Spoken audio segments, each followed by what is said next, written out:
When you take that logic to more complicated businesses like banks and insurance companies and healthcare providers, that logic doesn't work because the data is messy and the decision is very complicated.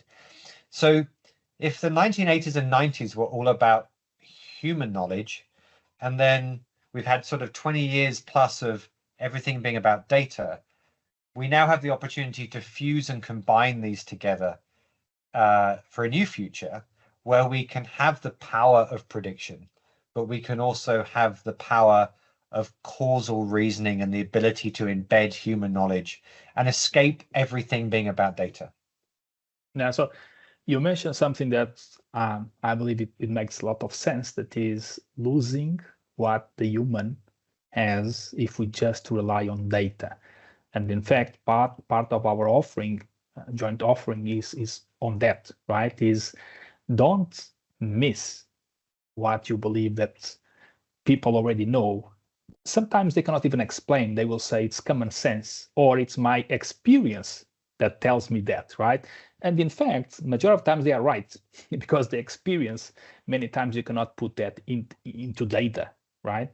So you also mentioned more and more regulated decisions. You mentioned that critical decisions, right? So the regulated business today is more and more affected, right? So that I don't even think that there are businesses that, even if we talk about, I don't know, open finance or all of that, even if we say that, oh, banks are not controlling it, there is someone controlling it. If we talk about blockchain, oh, no one has the control. But in fact, when you go and take each step, right, someone is always controlling, right? So how do you see, right, that these regulated domains, these ideas of having entities behind the way that technology is applied, that we can, in the end, how do you see regulation in broader terms and decision intelligence, machine learning? Who owns what? Who can say that what's right, what's wrong?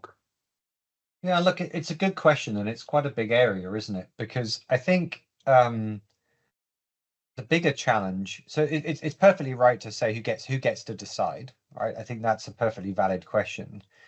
But I think what's happening at the moment is, without really thinking about it, without being conscious about it, humankind is ceding more and more and more decision making to machines. And those machines are, because they're largely based on pure machine learning, are opaque. They are black box. They are not they're not able to be understood very easily, and they certainly can't explain their outcomes. So I think in order to answer the question, who gets to decide on the logic, we need to be able to have an architecture where we're able to see what's going on anyway.